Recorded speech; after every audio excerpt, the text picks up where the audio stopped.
Protein is something that we need to consume with most of our meals. Protein isn't stored in the body like carbohydrates and fat. So Stephanie, our registered dietitian, is going to talk all things protein, from protein supplements to how much protein should I be getting? Do I need a protein supplement? If I am strength training, do I need more protein? And are there better protein sources than others?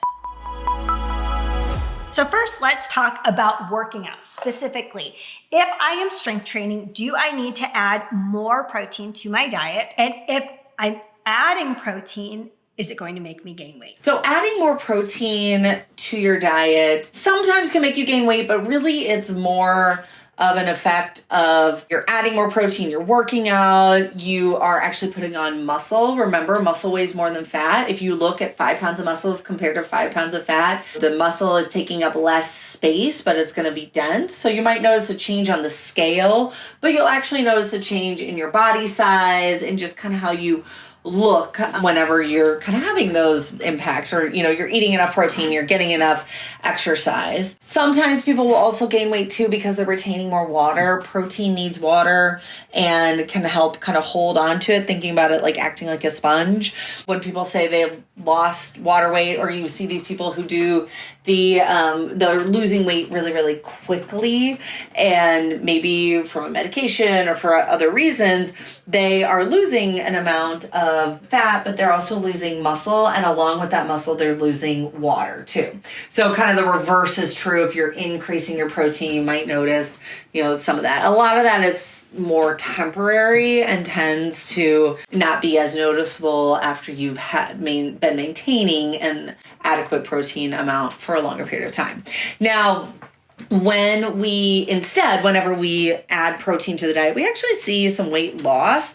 And a lot of that is because protein has a very satiating effect. Protein takes longer to digest. Carbohydrates take about 1 to 2 hours to digest and kind of fully get into our system, where protein takes more like 4 hours. Fat can even take anywhere up to 10 to 12 hours. So sometimes if you noticed, you had a high protein or high fat meal at dinner, you may not be as hungry the next morning, versus if you have something that's higher in carbohydrates, you kind of get that quick boost of energy, but then later on you might feel hungry again. So protein is satiating in that manner. It also works on our hunger hormones, specifically ghrelin. Ghrelin is that little hormone that's kind of back there. I always think about it like a little gremlin that is back there going, feed me, feed me. And it's trying to tell you that you are hungry. And protein actually, as I mentioned earlier, works on hormones, works on enzymes. Well, specifically in this case, protein is going to help to quiet that ghrelin. It's going to make it less prominent. So those are some of the reasons that we see people lose weight when they're getting enough protein. They aren't as hungry, they'll feel full, they feel more satisfied, and they aren't having the cravings like they were having before, which can, of course, overall just kind of help your overall intake. I love how you talked about protein being satiating. I know if I eat pasta, I'm hungry pretty quickly afterwards. But if I add ground beef or protein to that pasta, I'm satiated and not hungry for the next couple hours. Same thing goes for snack time. I always try to have fruits and vegetables at snack time. And if I pair it with hummus or with a protein, it's filling. Same thing with breakfast. If I have just toast and maybe some fruit, I'm hungry pretty quickly afterwards. But if I add in some eggs into that breakfast, then I'm satiated. So I love that you mentioned that. So how much protein do we need? Can you provide both a general goal as well as like a formula if I want to know specifics? So your overall protein needs are going to be dependent on kind of your goals and your current body weight. Now, I can kind of in general recommend most women 60 to 90 grams of protein a day, and that's going to do it for them. That's going to be adequate. That's going to help them gain muscle. That's going to help protein do all the things that it needs to do. But if you really want to get down to how much we need, you do have to do some calculations. So you would need to take your current weight, or if you're trying to lose less than 10% of your current weight, you can use kind of your goal weight. So you take your weight, you divide it by 2.2. That changes your weight from pounds to kilograms. Now that you have your kilograms, you go in and you multiply it by a number between 0.8 and 1.2. This is how many grams per kilogram you need. The difference between that, the 0.8 to the 1.2, it really kind of depends on your goals. 1.2, if you are, that's on the higher end, you can go up higher. I've definitely recommended like 1.5 up to 2 grams per kilogram before, but 1.2 is going to be on the higher end. 0.8 is kind of your minimum. That's what you need to at least maintain your muscle mass. So that's where kind of like working with a dietitian to kind of figure out those specific numbers can be helpful. But in a general sense, somewhere in between that range is going to be an adequate amount. The ideal world, we would average about the same each day. We're not going to have a high amount of intake one day and a low amount the other, but life happens and there are going to be days you just aren't going to get it all in, or maybe there's a day that you were extra hungry and had some more protein in your day. So there's no perfect way to do it. Just kind of ideally, it is nice to try to get it in a pretty even way. If you don't get enough or you go a long time, your body's actually going to get it from the only source that it has, and that's your muscles, really. So whenever I worked in the clinical setting, we will often assess patients who have had significant changes in weight loss for muscle wasting.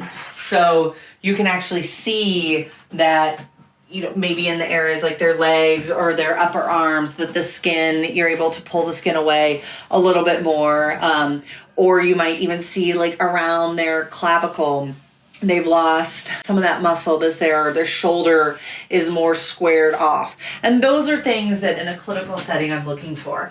What is happening in a non-clinical setting, more like what you guys would see, is that you're just going to see that muscle loss. That body composition is changing. So if you're not getting enough protein, but you're losing weight, maybe it's done by like not eating enough, essentially. Then when you do start eating and you start to put weight back on, now we're putting it back on more likely in fat. So we've kind of like changed that body composition. So making sure that you hit those protein goals are good for not only your hunger and fullness like we talked about earlier, but also to support that muscle and keep that body composition in an ideal place. You're so right. One day I can be really good about my entire nutritional intake, including protein. And then the next day I'm picking up a kid sick from school. I'm taking one to the orthodontist. Work projects are piling up. Then I'm in my car from 3 to 9 and I never make dinner. And I pretty much feel like a failure at all my nutrition goals for the day. So I love how you said that we can balance it out. So why is protein so important? I feel like I'm constantly hearing, I need more protein. I need more protein. I'd love to know how the body utilizes protein. And then if I'm exercising, why I would need maybe more protein. So protein is super important because, kind of taking you back to a science class in school, it is made up of amino acids. Protein is this actually larger thing. I know that a larger group of things. I know we typically think about it in the context of where it's found in food and how it's supporting our muscles, but protein can also act and helps the process of antibodies, enzymes. They can act as messengers, so they can help with and create types of hormones. They can transmit signals to help kind of coordinate all those processes. And then of course they can be structural too, which is part of the muscle. Protein in food, so we have essential and non-essential amino acids. So there are 11 types of amino acids that can be made by your body, and those are considered non-essential amino acids. So we don't have to do anything, our body just creates it, they shoot it off to do all the things that it's supposed to do in the body. And then there are 9 amino acids that cannot be made by the body. Therefore, those are considered essential. So these are the ones that you really have to focus on getting from food. And what those essential amino acids do is they are coming into our body and then they're combining with the other non-essential ones, and they're doing all of these things in our body. Your body will kind of first and foremost use it with your muscles, but it's going to do all these other things as well. That's one of the reasons that protein is really important, because if you kind of went long periods of time and didn't get adequate amounts of protein, then our bodies essentially would not be able to do the processes that we need it to do to create those enzymes, hormones, and structural components of the body. Loved your clarification on non-essential, meaning your body makes it, and then essential, meaning you need to consume it. So what are my best resources for protein? Do I have to take protein powders? I mean, I'm simply overwhelmed by all the powders social media is basically telling me to take, that I need all these protein supplements and protein powders. I personally don't like protein powders. So can you tell me how to get enough protein from my food? So the best places we can find protein are really going to be our animal sources. And to kind of give you a little bit of a reason why is because our animal sources are giving us those amino acids that our bodies cannot make. Those are being given to us when we are eating animal sources. So the highest amounts are going to be found in meat. Soy products like tofu and edamame. Quinoa is actually a complete protein.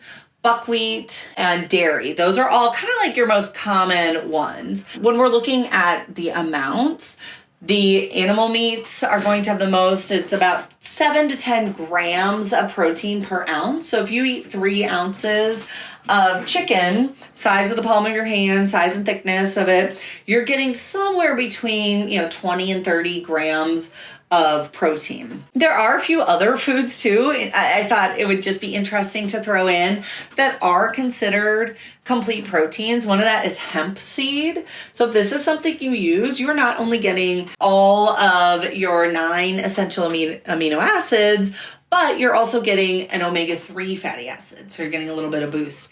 And then potatoes. Potatoes are actually a complete protein, and a medium white potato gives you about 4 grams of protein. There are other sources of protein out there: nuts, seeds, beans, and some grains. But the little asterisk to that are those are incomplete proteins, so they're not offering you all 9 of those essential amino acids. Not a huge deal as long as you're getting some of those other foods, but if you are only using nuts, seeds, beans, and that as your protein source, you're definitely going to need to either do a supplement or something to kind of round out and give you all 9 of those essential amino acids. So if we're going to use that formula that you mentioned earlier, a 150-pound person generally needs 56 to 70 grams of protein a day. A 150-pound person that is more active would need closer to 80 or 100 grams of protein a day. And we don't just have to look at animal sources for our protein.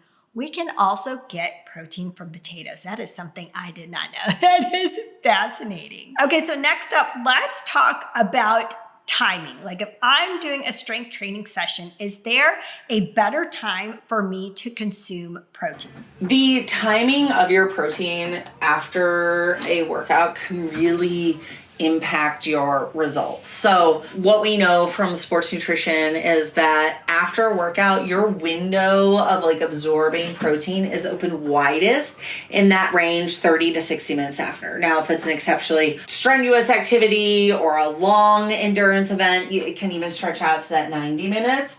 But that 30 to 60 minutes is kind of our average window that you're going to get the most benefit from that. And the reason you're getting the most benefit from it is, in general, when we are at rest, our bodies can only absorb about 30 grams of protein at a time. But in that window afterwards, those muscle tissues and that, they are kind of able to use and absorb the protein the best in that time.